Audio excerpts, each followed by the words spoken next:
¿Me confirman si están viendo, por favor? Sí. Ok, vamos a empezar la exposición hablando del enfoque del paciente ictérico, perdón, del paciente con disnea. Y la presentación va a estar, pues, dada por el compañero Brian Ricardo Meléndez, Daniela Perafón Fernández y yo, pues, Jonathan Steven Pavón. ¿Listo? Ante el contenido que tenemos presente, pues vamos a hablar de unas generalidades como tal, cómo va a ser el enfoque, tener una claridad en ciertos conceptos y etiologías, y posteriormente pues vamos a adentrarnos un poquito más en lo que va a ser el enfoque en el paciente con disneas agudas crónicas. Posteriormente se van a hablar dos tipos de disnea aguda, dos tipos de disnea en patología crónica, y vamos a ver el caso clínico. ¿Listo?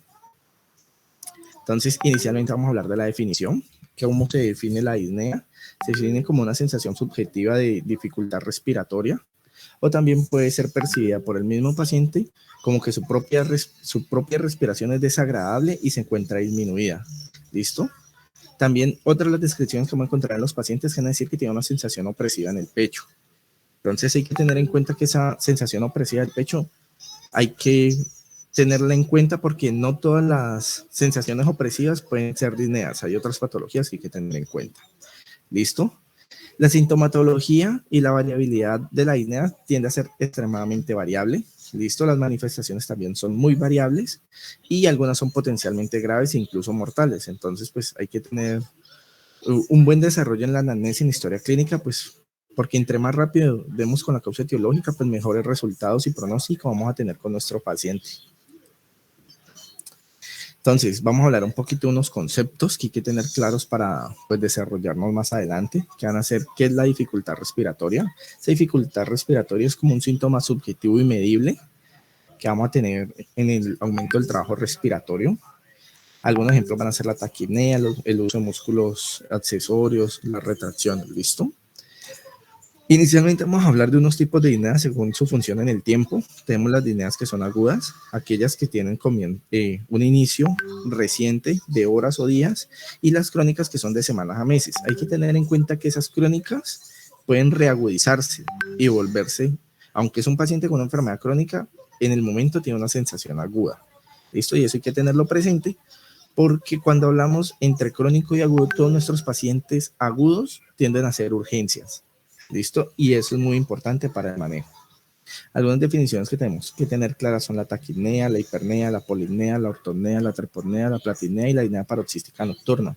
La taquipnea va a ser aumento en la frecuencia respiratoria. La hipernea es un aumento en la capacidad inspiratoria como tal, y que tiende a confundirse un poco más con la polipnea, que es una combinación entre la taquipnea y la hipernea. La ortopnea, que es el paciente que está parado. La treponea, que es el paciente que está acostado. Y la disnea paroxística nocturna, que en aquel paciente que presenta la disfunción respiratoria de la disnea en horario nocturno, generalmente cuando está durmiendo. Y todas estas nos pueden orientar semiológicamente a diferentes cuadros clínicos. ¿Listo? Hay que tener en cuenta que la disnea no es medible como tal, no hay un parámetro que nos diga objetivamente, tiene esto, entonces el valor es a tanto, ¿no? Entonces hay que tener en cuenta que para poder evaluar esa disnea hay ciertas escalas que nos pueden orientar un poco pues en la sintomatología sin ir directamente en el diagnóstico. Entonces hay que tener en cuenta que puede clasificar en una forma continua, paroxística, que puede estar en reposo, que puede padecerse en el esfuerzo, que puede estar en el paciente que está sentado, parado, lateral, todo eso hay que tenerlo en cuenta, ¿listo? Entonces la primera escala que vamos a hablar es la escala de disnea de la NIJA, que se va a clasificar en 4 puntos, que clase 1 asintomático, leve, moderado y severo. Entonces aquí el paciente asintomático es el que vamos a identificar que no tiene ningún tipo de limitación y puede tener una vida digamos así, ordinaria como tal. Y esto ir directamente relacionado a las condiciones físicas y actividades que puede realizar el paciente con su capacidad respiratoria. ¿Listo? Tenemos otra clasificación que se está viendo mucho, que es la de la BMRC, que es el Consejo Biomédico de Investigaciones, que clasifica de 0 a 4, muy parecida a la anterior. Lo que diferencian aquí es que en la grado 1, pues ya empiezan a aparecer cambios en la actividad física leve. En el grado ya se ve una incapacidad para mantener, digamos que con personas de la misma edad, los mismos requerimientos ya se empiezan a ver disminuidos. Digamos, 2 personas de 40 años salen a caminar 1 kilómetro, saber la diferencia en la capacidad respiratoria entre ambas. En el grado 3 vamos a ver, pues, esa incapacidad de poder desplazarse más de 100 metros sin tener un descanso como tal. Y la 4 como tal ya es aquel paciente que está totalmente inaptido de poder realizar alguna actividad. Ahora, las causas etiológicas que vamos a tener aquí, generalmente cuando hablamos de disnea, vamos a ver que todo el mundo piensa que esto es respiratorio o cardiovascular y no es así. Hay muchas otras causas y esto se despliega muchísimo más. ¿Listo?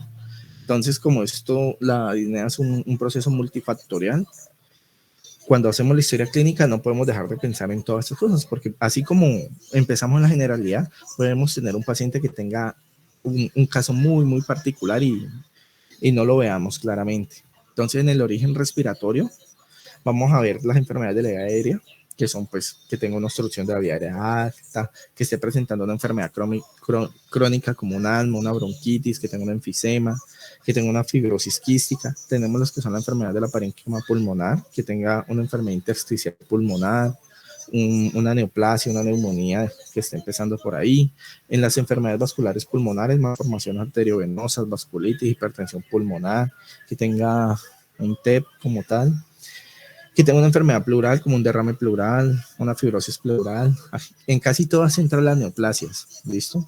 Que tenga una alteración o una enfermedad en la pared torácica, ya sea por deformidades, por cargas y, por ejemplo, lo que son ascitis, obesidad, masas abdominales, todo eso hay que tenerlo en cuenta. Enfermedades de los músculos respiratorios, como una miastenia gravis, un polio, una disfunción de los nervios frénicos, todo eso hay que tenerlo en cuenta cuando tengamos un paciente con disnea, ¿no? Pero como dije anteriormente, pues muchas veces, en algunos casos, vamos a tener pacientes que van a ser identificables de la forma respiratoria como tal. Tenemos las causas cardiovasculares, que pueden ser por aumento de la presión venosa pulmonar, como enfermedades autoinmunes como la arteritis, tenemos la esclerodermia, anomalías que pueden presentar directamente en el corazón, embolias pulmonares, insuficiencia cardíaca, VIH, EPOC, y el EPOC sobre todo en casos muy severos, ¿no? Valvulopatías como la estenosis mitral, la enfermedad coronaria, el síndrome coronario total, la angina de pecho, la angina de Prinzmetal, el infarto agudo de miocardio. Todo esto puede presentarse inicialmente con la disnea y con el dolor opresivo, pero no necesariamente pues van a estar juntas. Otras alteraciones del músculo cardíaco que pueden presentarse son el fracaso ventricular izquierdo, el edema de pulmón, las arritmias, pericarditis. Cuando habla de otras causas, pues tenemos que tener en cuenta las causas metabólicas, hematológicas, psicogénicas o psiquiátricas y otras entre las otras que toman pues, parte de todo esto. ¿Listo? Entonces tenemos que un paciente puede tener una acidosis metabólica, fiebre, trastornos tiroideos, pueden estar por anemia, hemoglobinopatías, puede ser un trastorno de somatización, un estado de ansiedad puede generar un estado de hiperventilación y generar una disnea temporal. Podemos tener un reflujo gastroentérico, el embarazo puede generar disnea, una falta de entrenamiento de una persona que está empezando a hacer actividad física también puede presentarlo, una mala postura o posición, y cambios en grandes alturas, contusiones, fracturas, entre otras. ¿Listo? Ahora entrando un poquito más en el tema, en el paciente con el enfoque, en el enfoque con disnea, tenemos que hacer una valoración integral, ¿listo? El objetivo con nombré previamente es poder identificar la causa para poder darle la oportunidad de tener el mejor tratamiento en el menor tiempo posible, ¿listo? Y para esto tenemos que tener en cuenta ciertos puntos, ¿listo?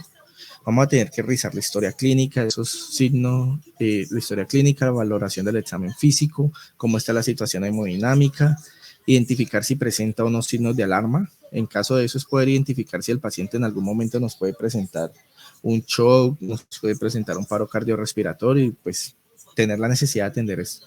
¿Listo? Entonces podemos tener un síncope. ¿Cuáles son estos signos de alarma? Síncope, dolor torácico, taquiarritmias, alteraciones vegetativas, náuseas, vómitos, sudoraciones, cianosis, estridores, tirajes, uso de músculos accesorios, taquipneas mayores a 30 respiraciones, desaturaciones muy marcadas, silencio auscultatorio, alteraciones en los niveles de conciencia y hipotensión. Permítanme un segundo. Ya voy. Permítanme un segundo.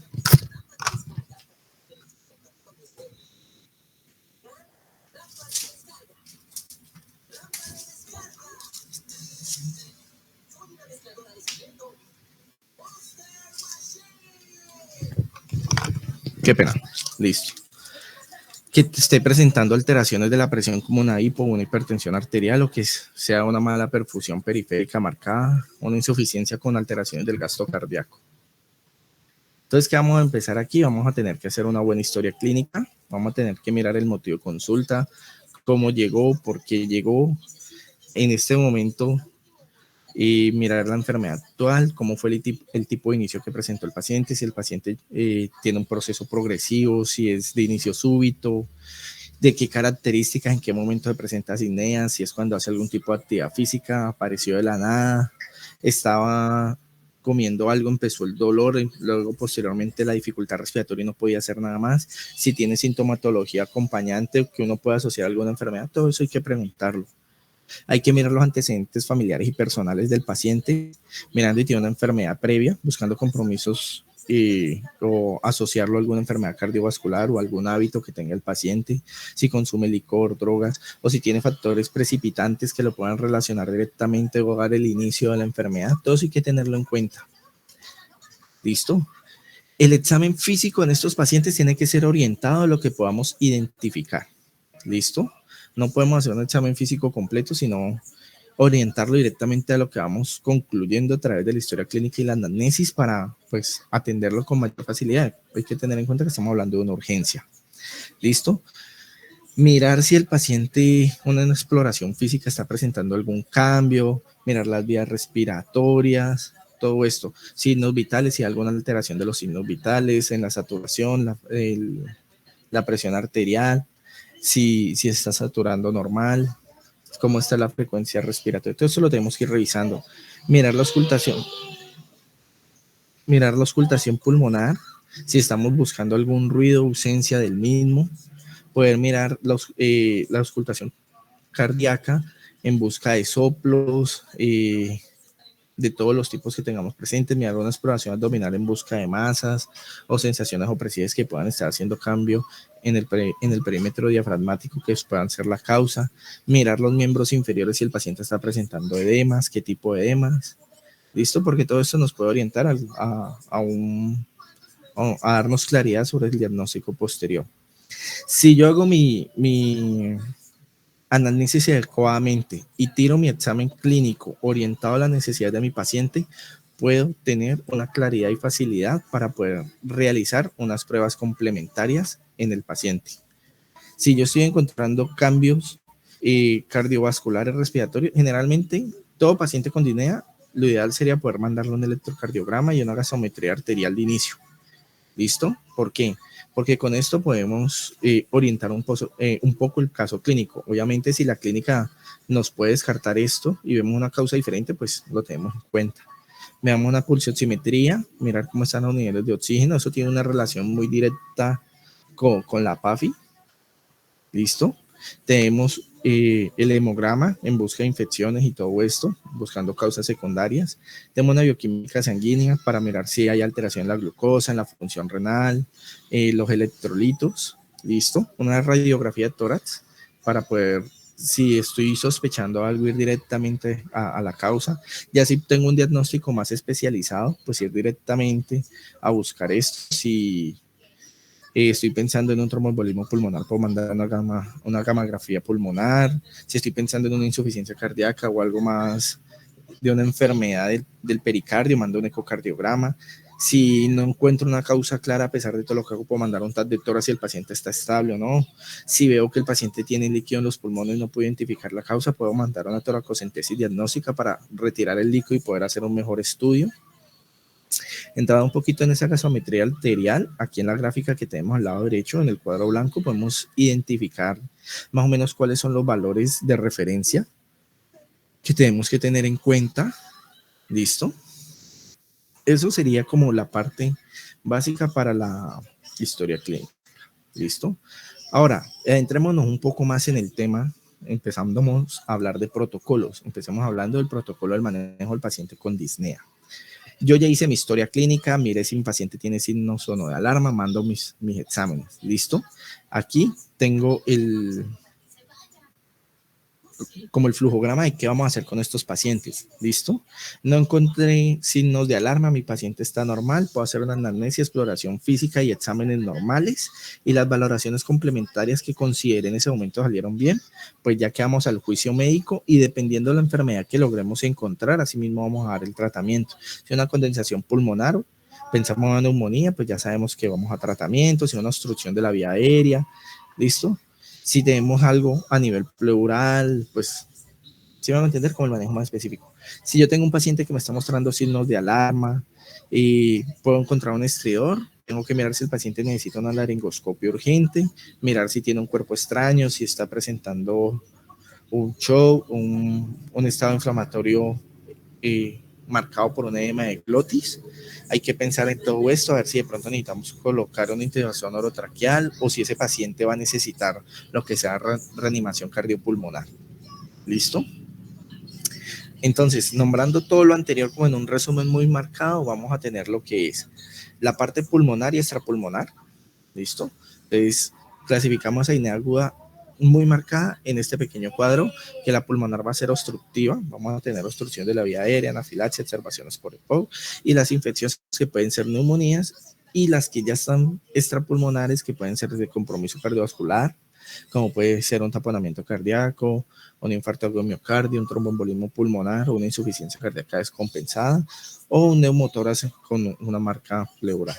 ¿Listo? Ahora continuamos con adentrándonos en las disneas agudas. Permítame un segundo. Voy a silenciar el micrófono. Un segundo.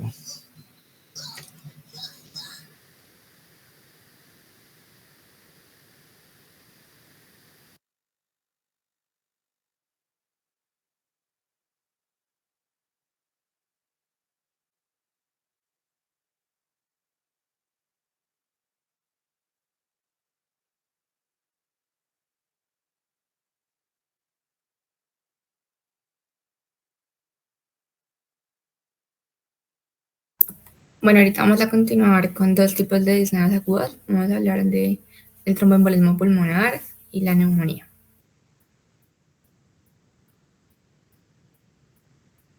Bueno, entonces primero vamos a hablar de la neumonía, que se define como un proceso infeccioso del parénquima pulmonar que va a llegar a ser una condensación de los alveolos.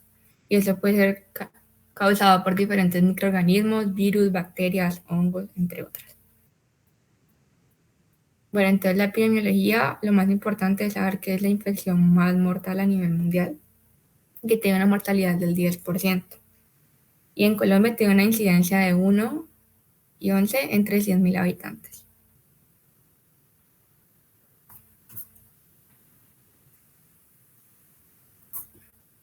Bueno, entonces tenemos que clasificarlas para así mismo, pues, saber las etiologías más comunes. Entonces está la neumonía adquirida en la comunidad y la adquirida en el hospital.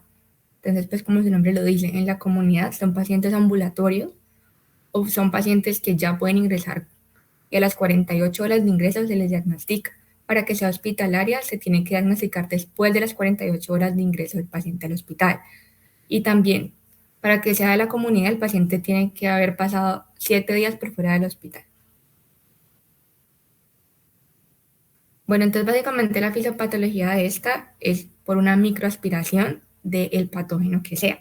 Entonces, ese patógeno se encuentra en la boca o en el alimento o en lo que el paciente ingiera. Esto va a entrar al tracto respiratorio y va a desencadenar un proceso infeccioso.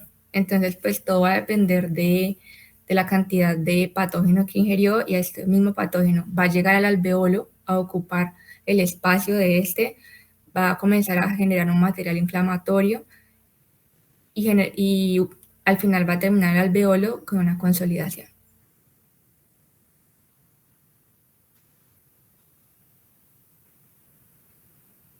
Bueno, entonces la etiología se clasifican en típicas y atípicas. El típico no es que sea lo más común, lo más típico, sino que su manifestación es la más típica. Entonces, en los típicos, los más comunes va a ser el Staphylococcus pneumoniae y la Haemophilus influenza. Más sin embargo, pues hay muchos otros, como anaerobios, gram negativos, el Streptococcus del grupo A. Y en atípicos, el más común es el Mycoplasma pneumoniae, y pues pueden haber otros. Dale. También pueden haber hongos, virus, entre otros. Estos no son tan comunes, pero pues los virus, por el tema de la pandemia, pues el coronavirus se volvió mucho más común. Y pues en nuestro medio que podemos hablar de la tuberculosis, que es bastante común. Bueno, entonces aquí, más allá de hacer un cultivo o algo para saber la patología del paciente, nos podemos como hacer una idea con respecto a las características epidemiológicas de la persona. Entonces, en un Streptococcus pneumoniae vamos a ver que usualmente son pacientes mayores de 65 años que tienen múltiples comorbilidades, que son inmunocomprometidos. Ya cuando vamos a hablar de enterobacterias gram negativos, vamos a ver que son pacientes que se encuentran en hogares geriátricos, por así decirlo, en abandono, que tienen uso de antibióticos prolongados, y pues son pacientes con mucho mayor riesgo de aspiración. Ya para hablar de la neumonía seborrheginosa, entonces vamos a hablar que son pacientes que ya vienen con un problema pulmonar como el EPOC, bronquiectasias, y los pacientes ya están siendo tratados con corticosteroides. Y pacientes malnutridos es muy común esto. El estafilococos aureus pues van a ser pacientes que tienen abusos de drogas, que usan antibióticos constantemente y que tienen neumonías. La legionela, vamos a ver que son pacientes generalmente fumadores que usualmente no tienen enfermedades concomitantes. Y los anaerobios, pues ya generalmente es pues porque el paciente sufrió una aspiración.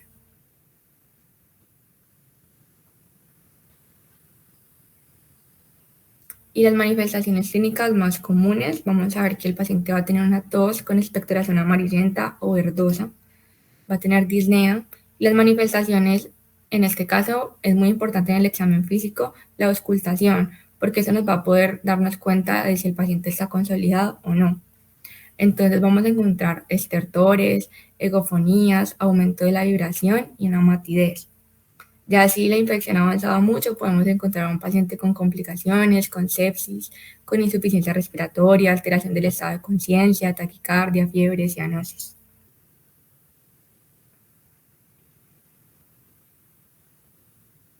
Bueno, entonces, como les dije anteriormente, las típicas van a tener el cuadro que les mencioné anteriormente y va a ser agudo y severo.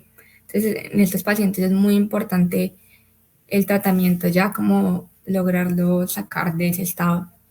Y en los atípicos vamos a ver que va a ser un cuadro insidioso, el paciente generalmente no va a entrar por urgencias y no tiene una consolidación franca, no va a ser fácil encontrarle la consolidación al hacerle la auscultación.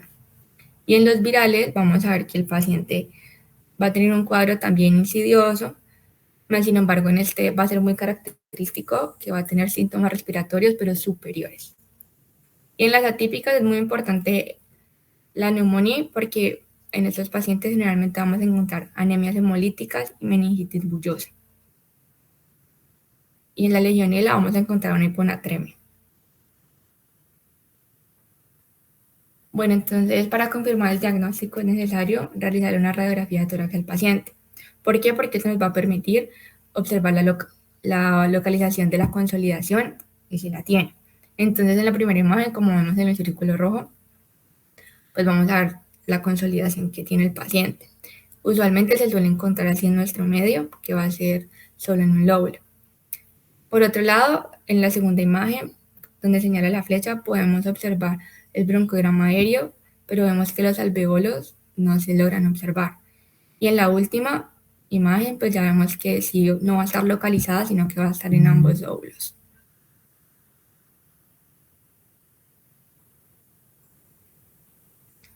Y ya, pues si la radiografía de tórax no es muy concluyente, podemos hacer un TAC pulmonar. También se recomienda realizar un TAC pulmonar en pacientes que tenemos una sospecha de infecciones por unos patógenos, como la tuberculosis, o una sospecha de unas complicaciones por alteraciones estructurales. Entonces aquí lo que también vamos a observar es una consolidación. Como podemos ver en la imagen de arriba, al lado izquierdo, pues hay una gran consolidación. También vamos a ver que se puede observar en vidrio esmerilado, que son generalmente en las virales, Y el patrón de árbol en gemación, este nos va a indicar una posible tuberculosis, que es la imagen de abajo, que como pueden ver, pareciera literal como un árbol creciente. En estos pacientes es necesario realizar una radiografía de tórax. Si el paciente no se encuentra muy complicado, ya si el paciente se encuentra como moderadamente, un hemograma, un BRUM, una creatinina, ya que tenemos que clasificar el riesgo, que más adelante les muestro cómo se clasifica. Y es muy importante tener en cuenta que el esputo, el cultivo y el GAM del esputo no se hace de rutina.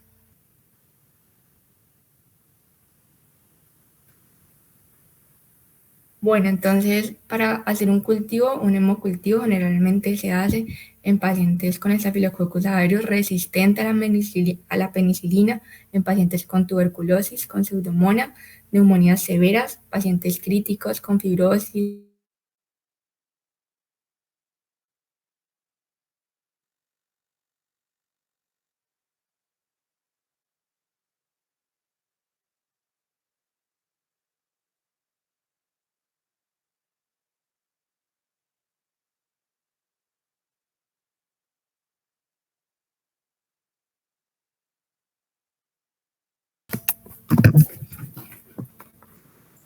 Hola, ¿ya me escuchan? Sí. Listo. Y pues el antígeno urinario es muy poco común. Más sin embargo, pues se hace sobre todo en nexo epidemiológico de Legionela.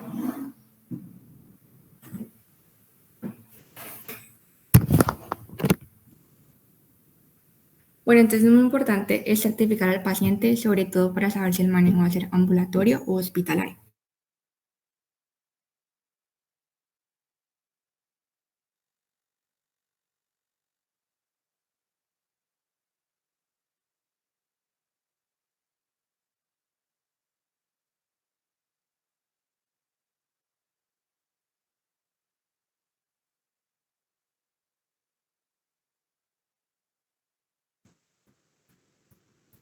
No audio. Hola, ¿ya? Ah, sí. Bueno, entonces,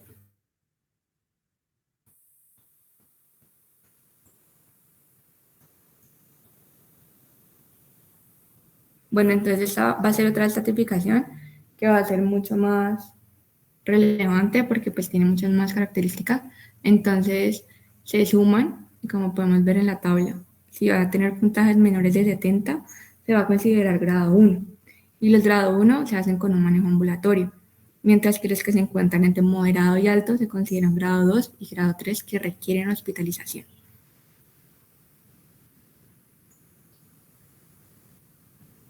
Entonces, las indicaciones de hospitalización, aparte de los dos criterios que les mencioné anteriormente, vamos a tener unos criterios mayores y unos criterios menores.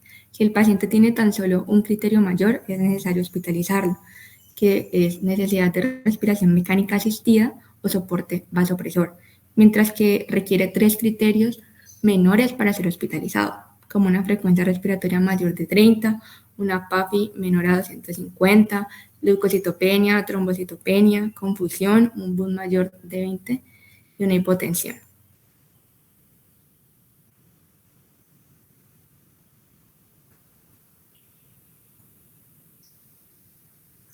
Bueno, entonces el manejo es muy importante que cuando el paciente llega agudo, realizar el soporte por el ABCD. La oxigenoterapia no se hace de rutina, solo si el paciente se encuentra desaturado. Los líquidos venosos usualmente se hace en el grupo 2 y el grupo 3, los que les mencioné anteriormente. Hay que hacer una tromboprofilaxis farmacológica y una terapia respiratoria si el paciente la requiere. Se debe continuar con monitorización si el paciente requiere hospitalización y la antibioticoterapia. Entonces, antes de decirles con antibióticos, usualmente el médico corre a ponerle un antibiótico y es muy importante saber que se puede iniciar entre las 4 y las 8 horas y no va a tener un mayor beneficio si se lo pone en la primera hora. Entonces, esto nos permite evaluar más qué antibiótico vamos a usar. Y hay que tener en cuenta que en Colombia las quinolonas son la última línea para Colombia, ya que, pues, como sabemos, tenemos un alto índice de tuberculosis y esto nos haría una resistencia muy grande si lo utilizamos como segunda opción o como primera.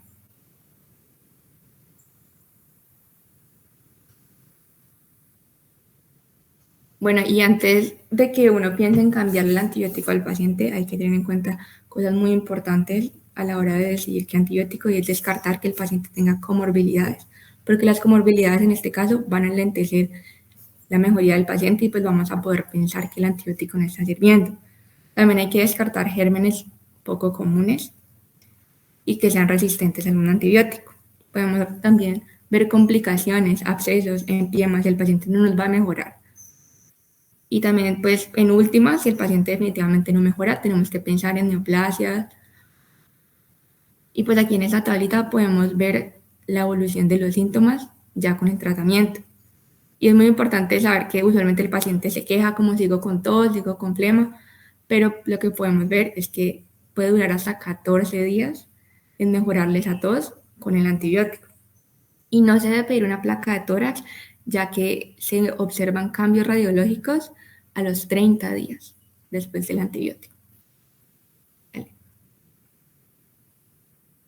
Entonces el tratamiento, pues aquí hay una comparación entre Colombia y Estados Unidos.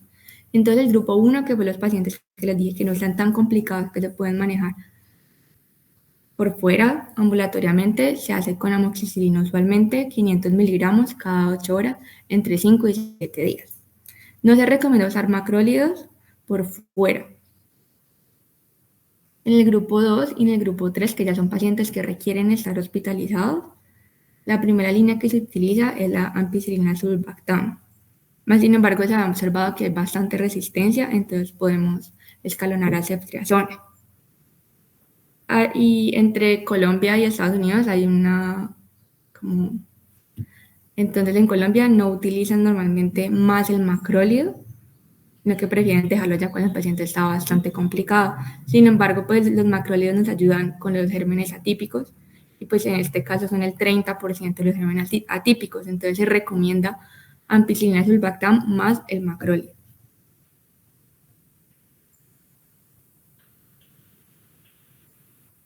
Bueno, ya seguimos con el trombolismo pulmonar, que pues va a ser una obstrucción del lecho pulmonar por una embolia procedente generalmente del sistema venoso profundo, con predominio pues de las extremidades inferiores.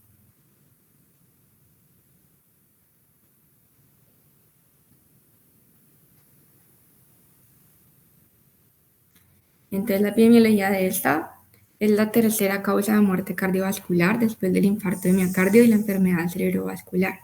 Tiene una incidencia entre 70 y 200.000 sobre 100 habitantes por año, y la mortalidad es bastante alta cuando el paciente está hospitalizado, hasta de un 14%.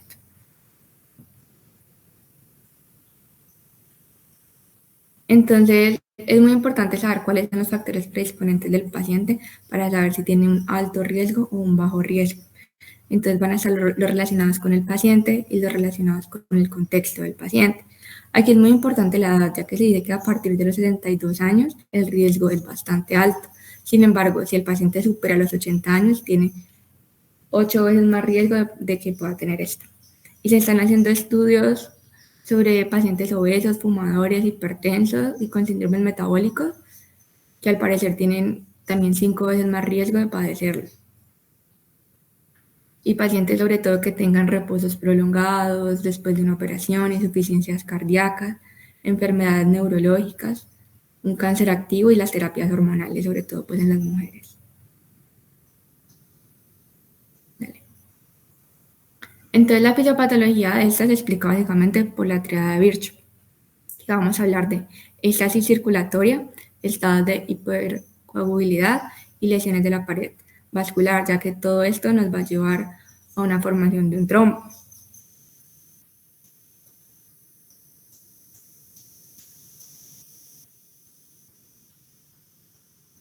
Entonces aquí está cada ítem de la triada de Virchow.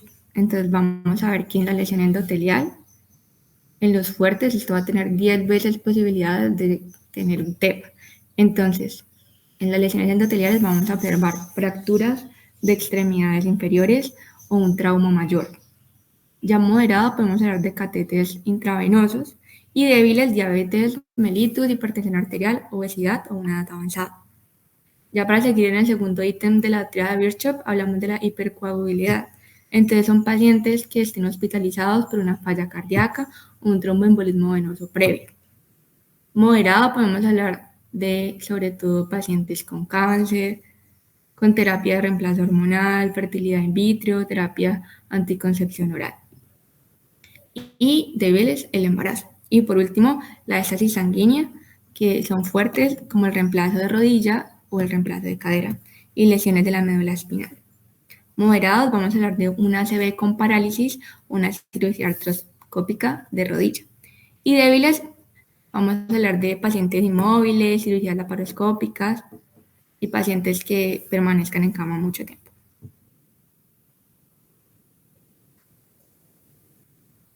Entonces, el TEP va a tener, por así decirlo, 3 consecuencias fisiopatológicas. Entonces, podemos hablar de un supuesto infarto pulmonar. Ya les voy a explicar por qué supuesto. Un intercambio gaseoso normal y un compromiso vascular.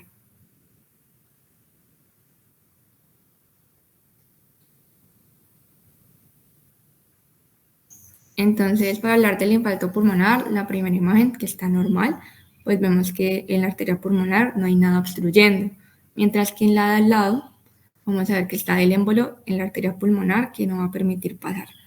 Entonces aquí lo que el cuerpo va a realizar es una activación de la circulación colateral por factores inflamatorios. Entonces lo que va a hacer el cuerpo es que va a mandar el flujo por otro lado. Sin embargo, hay que tener en cuenta de que las presiones con las que viene esto son mucho más altas, ya que estas vienen del ventrículo izquierdo. Entonces aquí lo que va a causar es una extravasación de la sangre a la luz alveolar. Y lo que el paciente va a sentir en este momento va a ser dolor torácico, disnea y por la cantidad de sangre puede tener una hemoptisis. Por eso es supuesto infarto. Bueno, seguimos con el intercambio gaseoso normal. Entonces está la arteria pulmonar y como pueden ver en la zona de arriba está el trombo. Entonces esto lo que va a hacer es un compromiso de percusión, porque igualmente al haber poquita sangre pues va a ser fácil para los sacos alveolares hacer la correcta oxigenación. Pero toda la sangre que no puede pasar, toda la zona donde no está el trombo. Entonces va a llegar una gran cantidad de sangre y pues esta gran cantidad de sangre los alveolos no van a ser capaces de oxigenarla. Entonces el paciente va a sufrir de una hipoxemia a raíz de eso.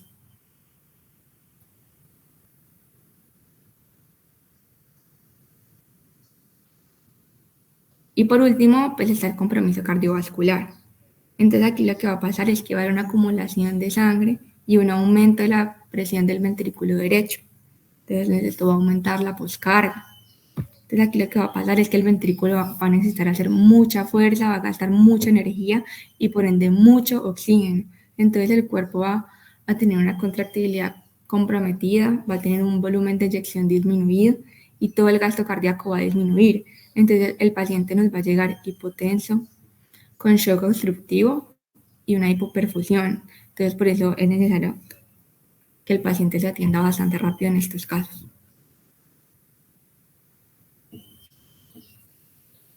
De las manifestaciones clínicas vamos a hablar de la disnea por la hipoxemia, de un dolor torácico pleurítico por el embolismo periférico, de la tos porque van a haber activaciones de receptores de irritación y de inflamación, el síncope por una hipotensión secundaria al compromiso vascular, fiebre ya que el paciente está teniendo una gran respuesta inflamatoria, la hemoptisis por la extravasación de la sangre, inestabilidad hemodinámica de trombos grandes y pues ya el paciente tiene signos de trombosis venosa profunda, ya que la mayoría de los TEP son a raíz de esto.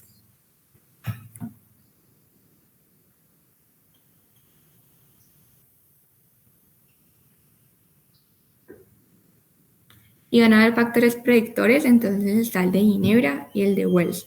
Realmente ambos son muy buenos y eso lo que nos va a ayudar es a sospechar y como a correrle al paciente si nos sale con una probabilidad alta o baja. Entonces la prueba complementaria, una radiografía de tórax, vamos a encontrar 3 signos. El más relevante, por así decirlo, va a ser el de Hampton, que como podemos ver en el circulito rojo hay un triangulito, y ese triangulito lo que nos muestra es un embolismo periférico en la extravasación de la sangre en los sacos alveolares. También está el de Westerpark, que va a haber una oligoemia, que podemos ver que un lado está mucho más oscuro Y por último, el signo de Preischer, que literalmente se ve la pelota del trombo ahí. Y la angiografía pulmonar, que es el gold estándar, ya que se nos va a permitir ver trombos tan pequeños desde 1 o 2 milímetros en las arterias segmentarias.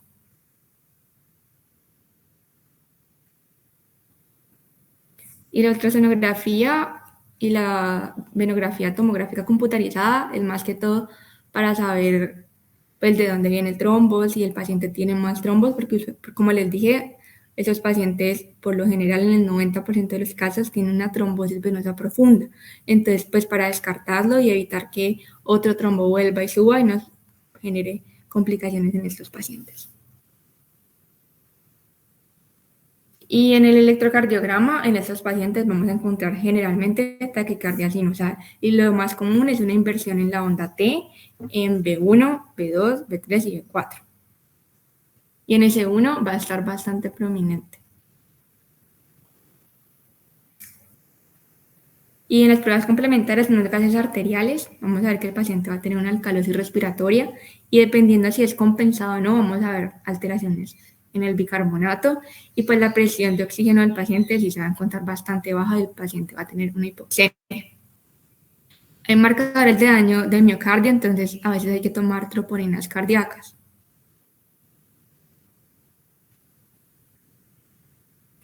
Y el dímero D, pues antes era muy usado, pero ya no está siendo usado, ya que este se puede aumentar por demasiados procesos como cáncer, inflamación, infección, necrosis. Si el resultado es negativo, en pacientes que tienen una baja probabilidad clínica nos puede ayudar más que todo, pero en pacientes con moderado y alto riesgo no nos puede diagnosticar nada. Y el tratamiento, pues principalmente es el soporte hemodinámico y respiratorio, ya que el paciente va a padecer un shock obstructivo. Entonces es necesario correrle a este paciente, se le puede aplicar noradrenalina, vasodilatadores para reducir la presión arterial pulmonar y la resistencia que está haciendo, y el isoproponerol.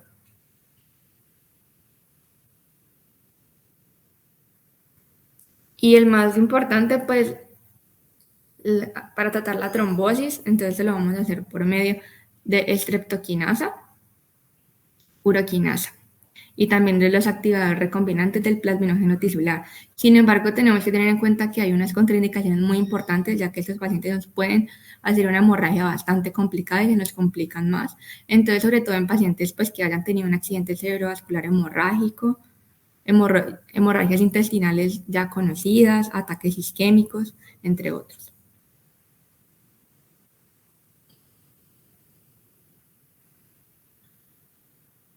Y ya si el paciente no le sirve el tratamiento anterior, ya es necesario hacer una embolectomía pulmonar quirúrgica, que es entrar y literalmente sacar el trombo. Esto no se hace de rutina para nada, es cuando el paciente requiere una reanimación cardiopulmonar o la trombolisis no funcionó. Y hay que hacer una anticoagulación inicial con heparinas. Esto tiene que ser parenteral. Entonces vamos a usar heparinas no fraccionadas, intravenosas, heparinas de bajo peso molecular subcutáneas y el fondapavirus subcutáneo. En todos los pacientes hay que hacerlo.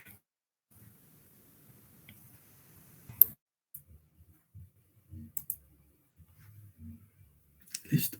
Pues como tal, pues vamos a hablarles de la disnea crónica ahora, pues como tal, de dos patologías, el EPOC y el asma.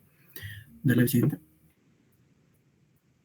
Bueno, en este flogograma, pues como tratar de explicar cómo se llega pues al diagnóstico como tal de la disnea crónica, pues empieza como tal por una anamnesis, se toman en cuenta pues que los antecedentes personales del paciente, se toman en cuenta también pues los hábitos del paciente, si tiene hábitos tóxicos, si está expuesto como tal pues también a animales, polen o fármacos, y también pues el examen físico.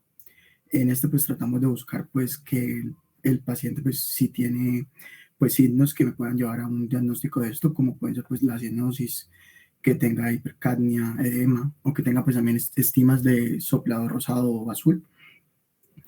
Pues posterior a pues si el diagnóstico es evidente, pues llegamos como tal, pues utilizamos pues los diagnósticos de nivel 1, los estudios de nivel 1, que pues son el hemograma, el perfil metabólico, la radiografía de tórax, el electrocardiograma, espirometría, oximetría de pulso. Entonces, pues los posibles diagnósticos: el asma, la enfermedad pulmonar, el EPOC, pues la insuficiencia cardíaca, el derrame pleural, la anemia. Y pues si no me da con estos diagnósticos, pues utilizamos el estudio de nivel 2, que como tal en estos pues ya es el ecocardiograma, el PET natriurético cerebral, las pruebas de funciones pulmonares, la gasometría arterial o la tomografía computarizada. Pues si llegamos al diagnóstico, pues podemos encontrar pues que el paciente podría tener pues como tal una embolia pulmonar crónica, una neumopatía restrictiva, neumopatía intersticial o una enfermedad pericárdica. Y si no llegamos con estos diagnósticos, pues tomamos pruebas de tercer nivel, que ahí ya sería más enfocado como tal la broncoscopía, el estudio de pH esofágico, y como tratando de buscar pues si el paciente puede tener unos diferentes posibles diagnósticos, como podría ser pues la enfermedad de reflujo gastroesofágico, o una hipertensión pulmonar primaria, o una arteriopatía coronaria. Si ya con esto no llegamos al diagnóstico, pues nos planteamos que posiblemente la disnea del paciente podría ser una disnea psicógena. Dale la siguiente. Bueno, entonces como tal, pues la definición del EPOC es una afectación pulmonar heterogénea que está caracterizada por síntomas respiratorios crónicos, como son la disnea, la tos, la producción de esputo y las exacerbaciones. Pues debido a estas anomalías de las vías respiratorias, pues puede clasificarse como tal pues en tipos o bronquitis, o pues si hay una afectación en los alveolos, que ya sería como tal lo que es el enfisema. Pues como tal, pues el enfisema pulmonar va a ser un daño que va a ocurrir, pues como ya dije anteriormente, en los alveolos, y este problema pues lo que va a causar es que se impida que haya una retracción como tal, y conlleva pues que haya una dificultad como tal de poder sacar el aire. Y la bronquitis crónica es una irritación e inflamación que va a ocurrir varias veces, o sea, repetidamente, en el recubrimiento de las vías aéreas, y esto pues va a dificultar lo que es la respiración. Desde la siguiente. En los factores de riesgo, pues tenemos que el factor genético más relevante, aunque pues es raro, es la deficiencia de la alfa-1 antitripsina, y esta ocurre por una mutación en el gen que se llama un gen SERPINA1, y lo que ocurre en este caso pues es que esta proteína, la alfa-1 antitripsina, pues está encargada de proteger como tal el daño que ocurre a los pulmones por pues agentes externos, y al haber pues esta deficiencia pues va a hacer que el cuerpo pues no tenga suficiente pues cantidad de esta proteína, y va a provocarse pues los daños. Devuélvete. Listo. Entonces, pues otras variantes genéticas con pequeños efectos y con mutación genética pues también pueden ocurrir. También se puede dar el EPOC debido pues a anormalidades en el pulmón, anormalidades como tal que pues haya un bebé prematuro, que tenga bajo peso al nacer. También se puede dar pues lo que es las causas medioambientales, como puede ser el consumo de tabaco, el consumo de vaporizadores, como tal pues el cannabis, y también pues debido a infecciones, o pues que el paciente ha tenido asma, particularmente pues en la infancia. La siguiente.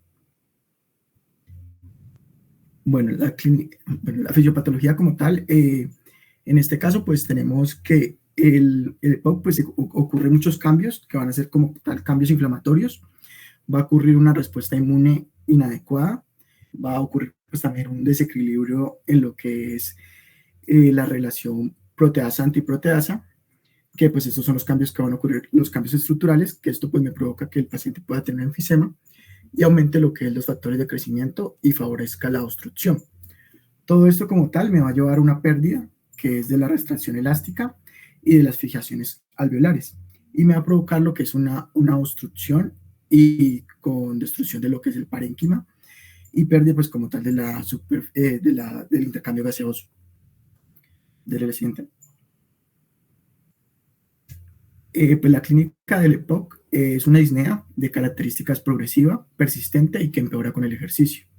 Es una tos crónica que puede ser intermitente y no productiva, va a estar acompañado también de expectoración y de sibilancias recurrentes y exacerbaciones.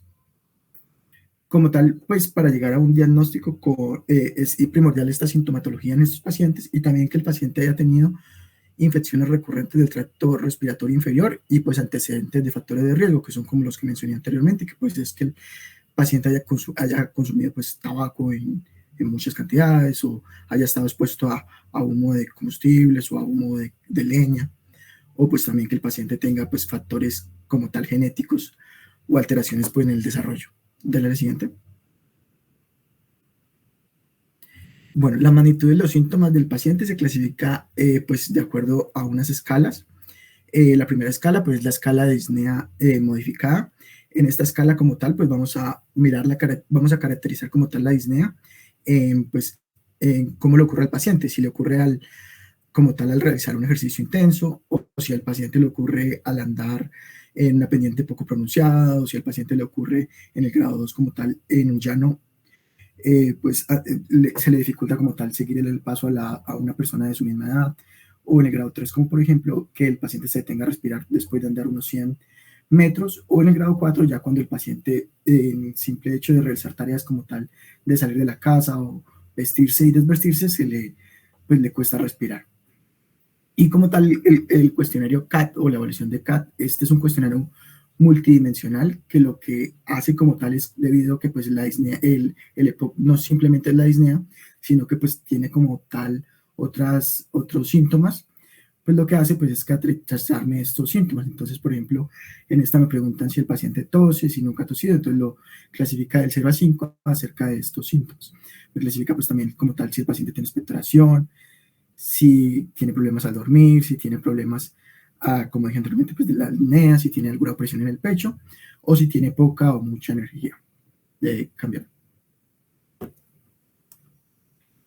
Bueno, el diagnóstico como tal, primordial, pues la espirometría, que es como tal el gold estándar para el diagnóstico del EPOC, y en esta pues utilizamos el criterio pues, de la obstrucción de flujo aéreo, que es un volumen expiratorio forzado en el primer segundo, y la capacidad vital forzada menor a 0,7. Y esta pues va a estar dada por la tablita que va a ser como tal la de grados GOL, que me va a decir si entre GOL 1 a 4, cómo está el paciente entre leve, moderadamente o grave. Pues toda esta forma nos va pues esta gravedad pues nos va a dar como tal, y las observaciones previas nos dan como tal pues el tratamiento que puede tener el paciente. Si el paciente tiene más de 2 exacerbaciones moderadas o más de una al ingreso hospitalario, pues es el campo E. Y este, pues como tal, va a estar en el uso del pues, LABA más LAMA, que son una combinación de beta-2 adrenérgicos y anticolinérgicos de alta duración, pues como tal en un dispositivo. Si el paciente ha tenido 0 o una exacerbación moderada, sin embargo, sin ingreso hospitalario, pues en el caso de que el paciente pues tenga en la escala pues de la disnea modificada de 0 a 1 o del CAT menor a 10, pues se utiliza un broncodilatador. Y si el paciente tiene en la escala de disnea modificada más de 2 o igual a 2, o un CAT mayor o igual a 10, se utiliza pues el LABA más el LAMA. Dale la siguiente.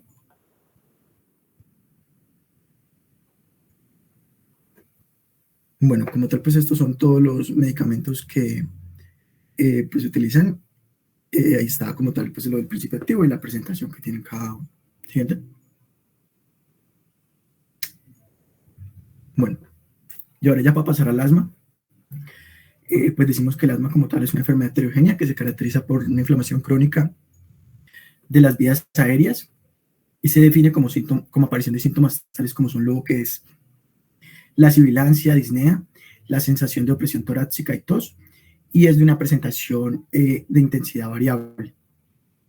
Pues en esta como tal va a ocurrir lo que es una obstrucción al flujo respiratorio de intensidad variable y va a haber una limitación del flujo aéreo que pues va a estar causado por lo que es una contracción de la musculatura lisa y por el edema de la mucosa bronquial. Y pues por ello se produce lo que es la aparición de tapones de moco, y con el paso del tiempo pues va a ocurrir lo que es una remodelación de la pared bronquial, como podemos ver pues en la imagen. Dale el siguiente.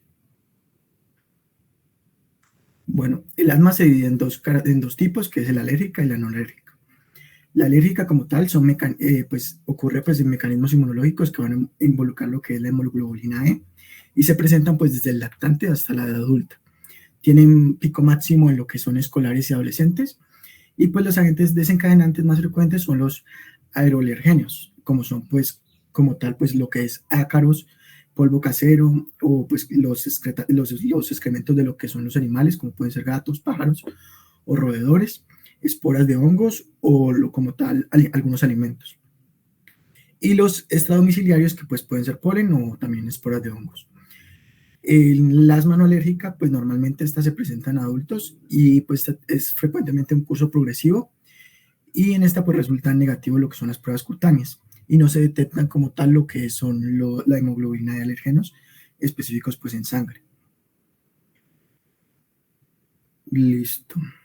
Entonces, como tal, los factores de riesgo, pues hay factores que desencadenan pues el asma, que pueden ser los alergénicos, como dije anteriormente, las infecciones respiratorias, la contaminación del aire, pues algunos factores como pueden ser los vapores de pintura, ejercicio físico, emociones fuertes, cambios de tiempo, fármacos. Y hay unos factores de riesgo que tienen las personas, que pueden ser como tal, pues hereditariamente, pues tener un familiar con asma, padecer pues las afecciones alérgicas, tener sobrepeso, haber sido fumador o tener exposición pasiva al humo, exposición a gases contaminantes y exposición a productos químicos industriales. Del siguiente. Bueno, la fisiopatología, vamos a decir que pues como tal, pues ocurre lo que es la sensibilidad a los alergénicos, y esta pues va a ocurrir durante la infancia. Y en esta, pues como tal, lo que va a pasar es que las células presentadoras de antígeno de la mucosa bronquial, pues como tal, capturan al alérgeno inhalado y lo presentan a las pues CD4. Y estas, pues como tal, se diferencian en un fenotipo que es el TH2, haciendo así pues que estas células secreten lo que es la interleuquina 4, interleuquina 5, interleuquina 9 e interleuquina 13, las cuales pues van a promover lo que es la producción de hemoglobina C por parte pues de los linfocitos B.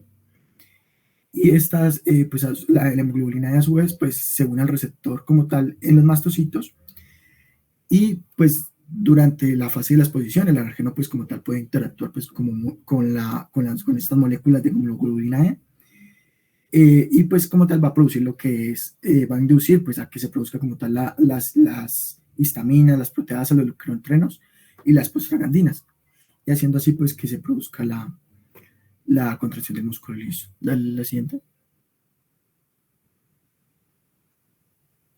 Bueno, en las manifestaciones clínicas tenemos que principalmente pues la diarrea paroxística, sobre todo pues si es expiratoria, y ocasionalmente se acompaña como tal de la opresión torácica. Esta también se resuelve espontáneamente con el tratamiento. También puede presentar lo que es sibilancias, tos paroxística seca, y esta se puede acompañar también de disnea o puede ser el único síntoma. En enfermos que tengan con asma alérgica, hay los síntomas de otras enfermedades alérgicas como la rinitis alérgica o síntomas de intensidad variable.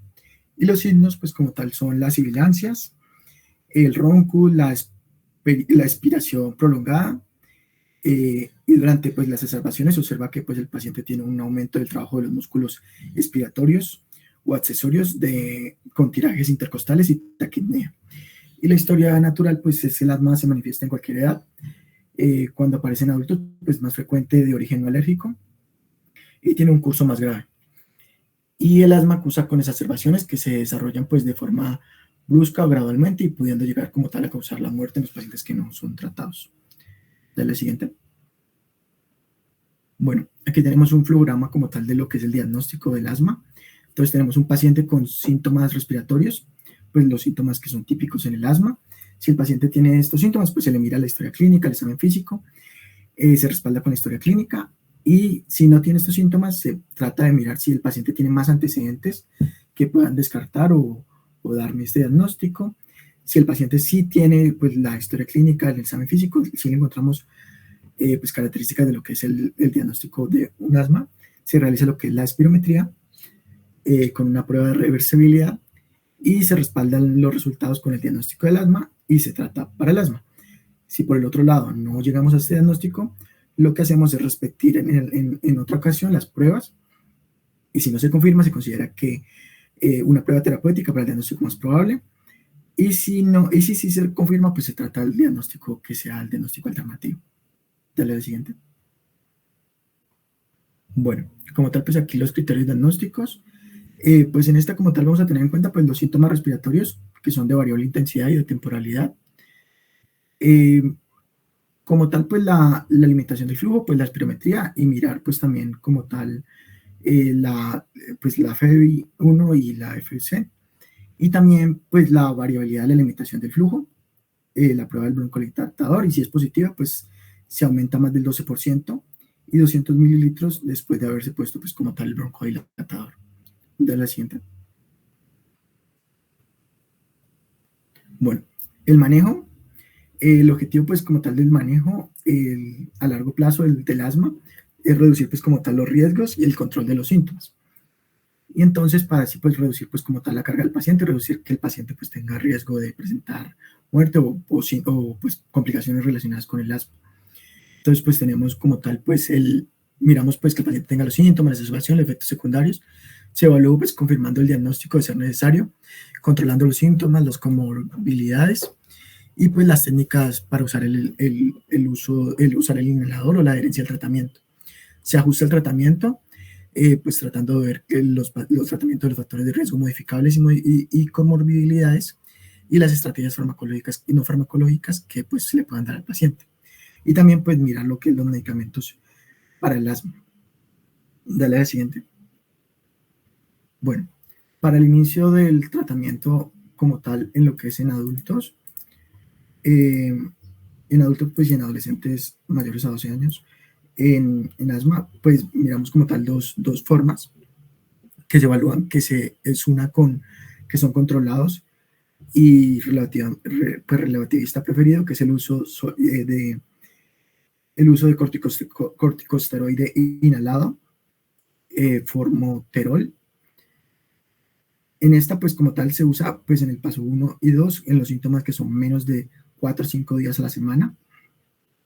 Paso 3 se usa de dosis bajas de mantenimiento en los síntomas que son síntomas de asma al despertar o una vez a la semana. Y en los síntomas diarios, que ya es el paso 4, se usa como dosis media de mantenimiento si el paciente ha tenido pues el asma una vez a la semana o más. También pues se utiliza en el paso 5, pues adicionalmente a este tratamiento, lo que se llama, y se refiere pues para evaluar el fenotipo como tal de este. Y si se inicia por la parte de abajo, que es controlado como tal con corticosteroide inhalado y lo que es corticosteroide beta antagonista activo. En esta es en pues empieza paso 1, con síntomas más o menos pues síntomas menos de 2 veces al mes. Y en el paso 2, pues síntomas que son 2 veces al mes o más, pero menos de 4 a 5 días a la semana. Pues como tal, pues estás ajustando la dosis de mantenimiento. Y dale al siguiente.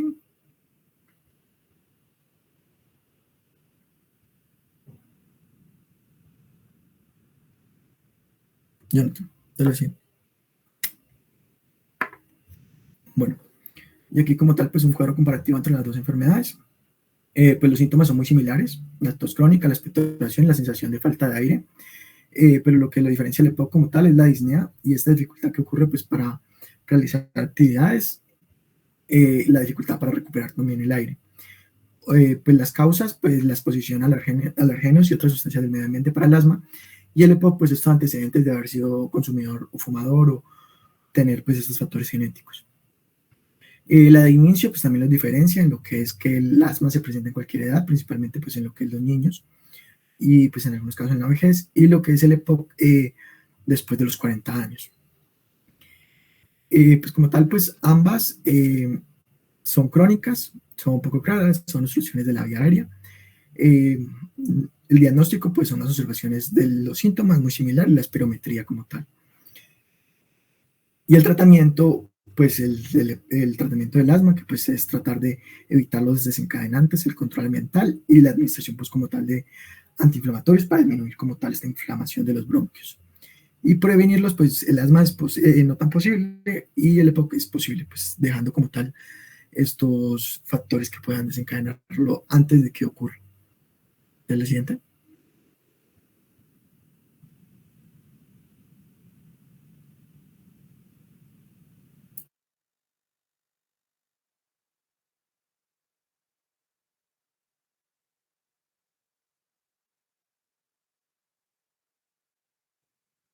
Ya terminaron, ¿no?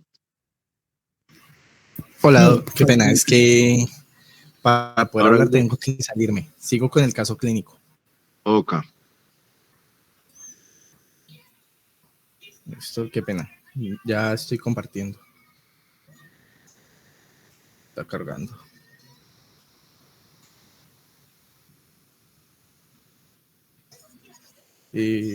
¿Ya? ¿Me confirman? Sí. Ok. Entonces, nosotros tenemos un caso clínico bastante interesante. Es de una revista española que se dedica exclusivamente a subir casos clínicos, que es la Red 06. El caso que tenemos se llama paciente con disnea progresivo. Fue un paciente de 47 años. No sabemos de qué ciudad, no especificaban en la historia clínica, pero vamos a detallar la historia. ¿Listo? Paciente de 47 años que no tenía alergias ni consumo de tóxicos, que le diagnosticaron una hipertensión arterial 4 años antes, que tenía buen control en su momento y que no presentaba muchos factores de riesgo cardiovascular en ese momento. Y con un antecedente importante de un linfoma non-Hodgkin tipo de depresión linfocítica con estadio 3B, con afección torácica extensa, retoperitoneal y esplénica, diagnosticada y tratada hace 15 años. Recibió 6 ciclos de quimioterapia tipo ABVD con doxorubicina, bleomicina, vinblastidina y dacarbazina y radioterapia coayudante. Remisión completa tras diversas revisiones que se concluyen con un TAC toracoabdominal y un PET. La ecografía, las ecocardiografías reglados durante todo el procedimiento y tratamiento fueron de resultado normal. En un momento. Bueno, qué pena. Y con buena situación basal, lo único que estaba tomando al momento que llegó a urgencias fue la amlodipino de 10 miligramos.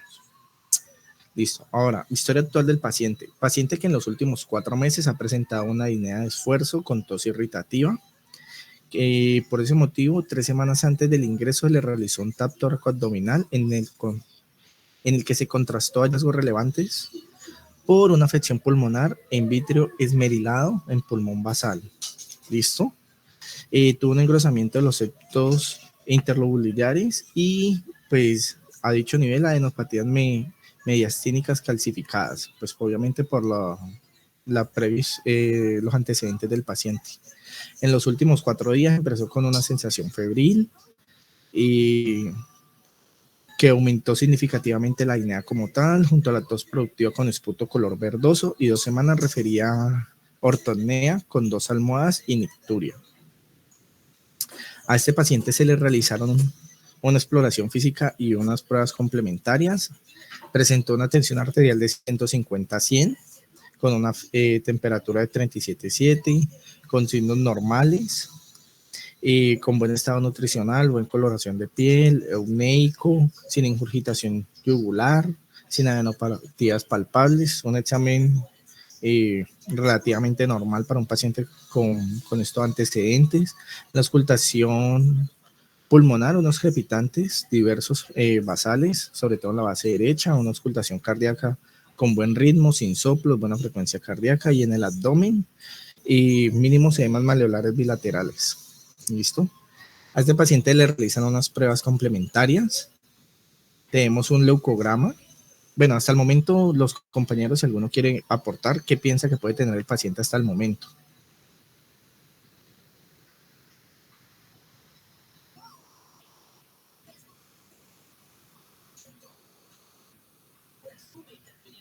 Hola, ¿me escuchan? Pues supongo que sí, no todos. Bueno, sigamos entonces. Pues, Presento. no, sí, sigue. No, pues. Gracias, Doc. Tenemos un hemograma con leucos de 3.4, con fórmula normal, hemoglobina, todo normal, una coagulación, el factor de coagulación normal. Tenemos una gasometría en rangos de normalidad, una bioquímica en rangos de normalidad. Lo único que tenemos un poquito elevado es la LDH y la proteína C reactiva, listo, que está en 69.6, por lo cual se le envía un electrocardiograma, que ya vamos a hablar un poquito de él, y una radiografía de tórax. Entonces, ¿qué identificamos en el electro? Un bloqueo de rama izquierda, y en la radiografía de tórax Y bueno, encontramos infiltrados mal definidos en ambos campos pulmonares, con engrosamiento cisural, con hallazgos múltiples en diferentes puntos de origen, con procesos inflamatorios tipo neumonitis con hipersensibilidad. También vemos enfermedades pulmonares intersticiales difusas. Esto es lo que logramos identificar en la imagen. Entonces aquí podemos ver el electro. Vamos a ver que en la cara anteroseptal se ve el bloqueo de el bloqueo de rama izquierda. Vemos que tiene una buena frecuencia. Vemos que aparte de eso no se ve nada más alterado en el electrocardiograma. Y podemos ver lo que estábamos nombrando previamente con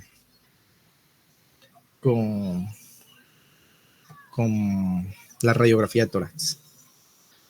¿Y qué más podemos identificar aquí? Pues estas fueron las imágenes que presentaron inicialmente. Con esto no se llega a un resultado claro en el paciente, entonces pasa a pruebas complementarias. Se cree inicialmente que el diagnóstico es una insuficiencia respiratoria aguda con un infiltrado intersticial bilateral que pues por la historia de fiebre, esputo verdoso y todo esto se piensa que es de origen infeccioso. Se produce un aislamiento y pues por lo mismo se llega a pensar en cierto momento en una tuberculosis, se recogen hemocultivos y pruebas y al paciente se le envían adicionalmente una ecografía de pulmón y una ecografía cardíaca, ¿listo? ¿Qué es lo que vamos a identificar? Aquí estamos viendo la ecografía de pulmón, es la imagen que vemos a la derecha.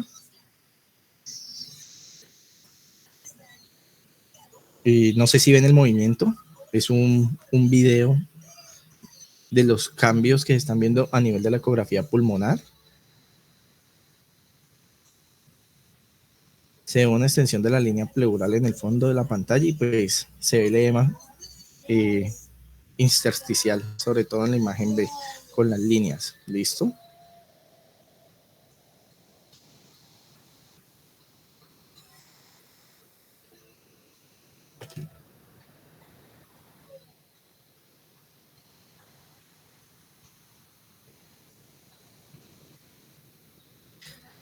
Tenemos también el eco-TT para mirar corazón, pues vemos un plano paraesternal, se aprecia una dilatación del ventrículo izquierdo, que también se puede identificar en la radiografía de tórax levemente.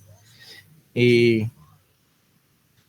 mira la escasa contractibilidad del miocardio, se dice que tiene una miocardia dilatada con disfunción sistólica y se empiezan a revisar como tal. Aquí podemos ver pues los cambios en cada una de las cavidades cardíacas.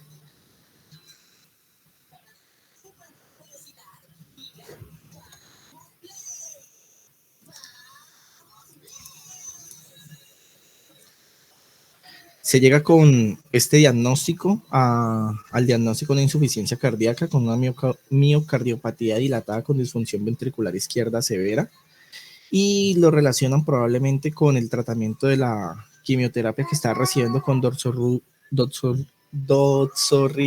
doxorubicina y piensan que puede estar presentando una infección respiratoria recurrente con factor precipitante.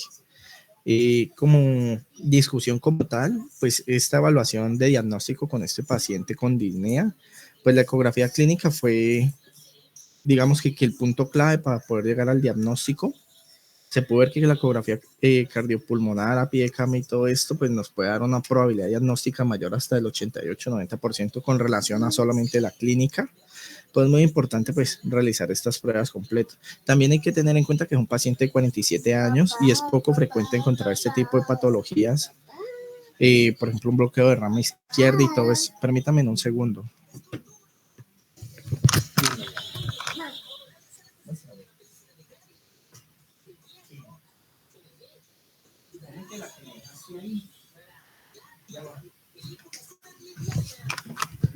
Qué pena. Y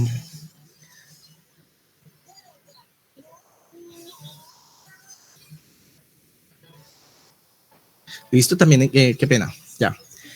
También hay que tener en cuenta que pues, por las condiciones patológicas del paciente y todos estos efectos adversos, sobre todo en los pacientes con procesos oncológicos, uno no sabe qué esperar directamente porque pues, los cambios y los riesgos son totalmente diferentes en cada y cada uno de ellos los pacientes porque pueden tener el mismo tratamiento y una reacción totalmente diferente.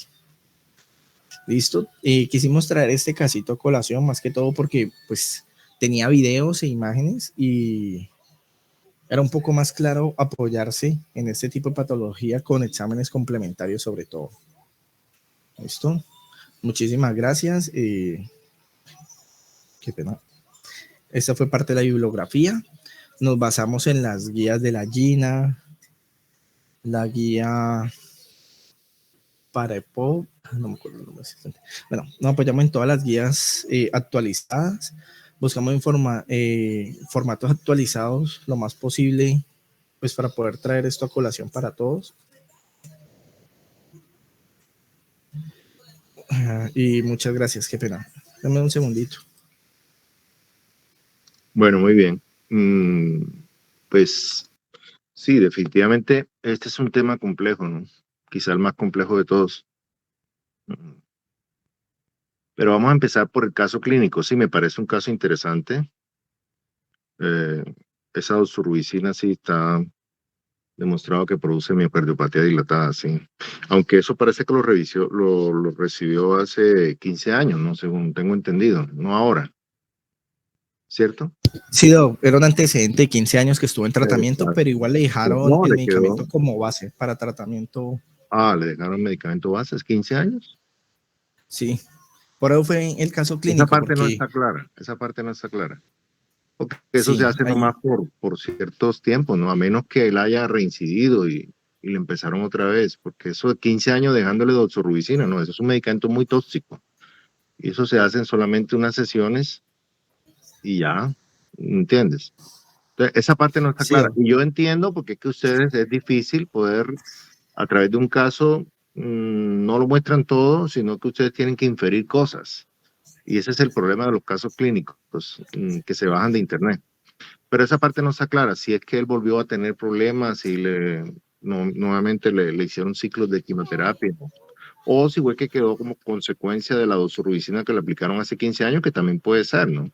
Puede haber dejado secuelas y que a lo largo de los años hayan podido pues ir poco a poco remodelando el corazón y terminando en la cardiopatía dilatada, ¿no? Esa parte no la tenemos clara. Sí quiero hacer una precisión. El bloqueo de rama izquierda no se ve en la derivación anteroseptal, como tú dijiste. Se ve es el bloqueo de rama derecha. El bloqueo de rama izquierda se ve en las derivaciones izquierdas, que son D1, ABL, B5 y B6, que son las derivaciones izquierdas. ¿Entiendes? Las derivaciones derechas sí son las anteroseptales. B1, pues, que es del septum, B2 y B3 que sí son derivaciones derechas, ¿entiendes? Entonces no sé, ahí hay algo que no concuerda. No sé, no, el electro no lo vi bien, vi algo en B1 como tú dijiste, pero bloqueo de rama izquierda ya lo coloco. no se ven esas derivaciones. B1, como tú dijiste, derivaciones anteroseptales. Pues, no sé, habría que mirar bien esa parte, aunque me refiero a que sí tengan en cuenta eso. Bloqueo de rama derecha sí es B1, B2 y B3, que son derivaciones derechas, sobre todo B2 y B3, hasta B4. Pero lo que es D1, ABL, B5 y B6 son las derivaciones izquierdas, ¿no? Bueno, eso por un lado. Vas a colocarlo, miremoslo a ver. Vamos a ver. Espérate, déjame mirarlo bien. Pues parece más derecho, ¿no? Porque mira que están bien levantado el QRS en B2 y B3 se ve bastante levantado, sí. Ahí dice izquierdo. Fíjate, ABL, busquemos ABL, la derivación ABL, ¿dónde está? Sí, ABL, mira que ABL está con signo de bloqueo de rama. ABL, ¿vieron ABL? Hola, ¿sí me escuchan? Sí, sí se ve. Mire ABL, ahí tiene el signo de bloqueo. D1 también se ve muy amplio. Vamos a ver, sobre todo D1 y ABL está muy amplio. Y B6 también tiene una amplitud importante. B6. Sí, D1 a BL y B6. Y lo de B1, B2 y B3, esos son cambios en espejo que se llaman. Cuando hay un bloqueo de rama, las derivaciones, en este caso izquierda, las direcciones derechas tienen cambios en espejo. Entonces también se ven anchas, pero es un cambio en espejo en relación al bloqueo que es de rama izquierda. Y lo contrario, si el bloqueo fuera derecho, pues hubiera cambios en espejo en el lado izquierdo. Miren por qué yo digo que no es derecho en B1, B2 y B3, porque la R, miren esa R es pequeñita y la S es profunda.